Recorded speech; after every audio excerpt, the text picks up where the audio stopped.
Bonjour à tous, Salon de Genève oblige, on retourne dans les allées à la rencontre de quelques nouveautés, le Volvo XC60, la Volkswagen Arteon, le Nissan Qashqai restylé, on parle aussi des prix du DS7 Crossback et d'une distinction pour le Peugeot 3008.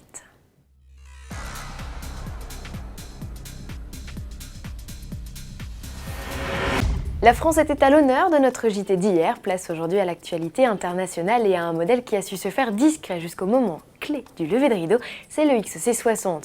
Meilleure vente de Volvo dans le monde et leader du segment des SUV premium en Europe, le modèle lancé il y a 9 ans se décline en une deuxième génération totalement nouvelle. Cela commence par un look très nettement inspiré par son grand frère, le XC90. On retrouve cette calandre typique et ses feux en forme de marteau. Dans sa transformation, le XC60 a légèrement grandi, plus 4 cm en longueur et 5 cm en hauteur.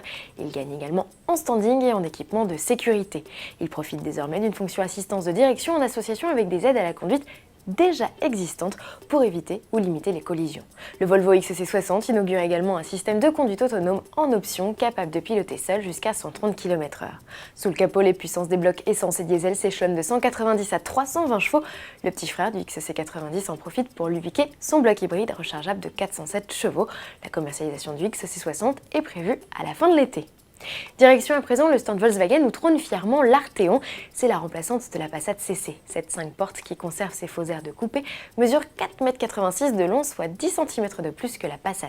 Côté habitabilité, les passagers sont choyés avec un empattement de 2,84 m, autant qu'une Skoda Superbe. Le coffre fait également forte impression avec un volume aussi bon, voire meilleur que la berline classique selon la configuration de la banquette. Les prestations quant à elles s'annoncent un peu plus haut de gamme, un combiné d'instrumentation 100% numérique et un système d'infodivertissement de 9,2 pouces avec commande gestuelle sont proposés en option.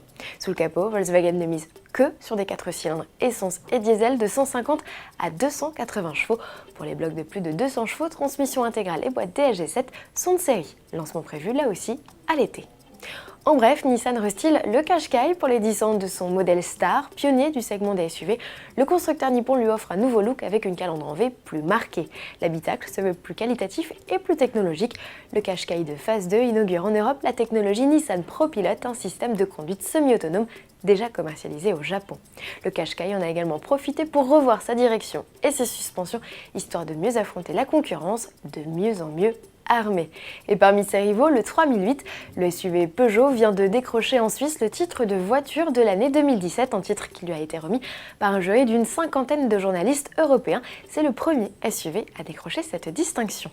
Souhaitons que son cousin, le DS7 Crossback, soit autant plébiscité. Le nouveau SUV DS refait parler de lui puisque le constructeur a ouvert le carnet de commandes.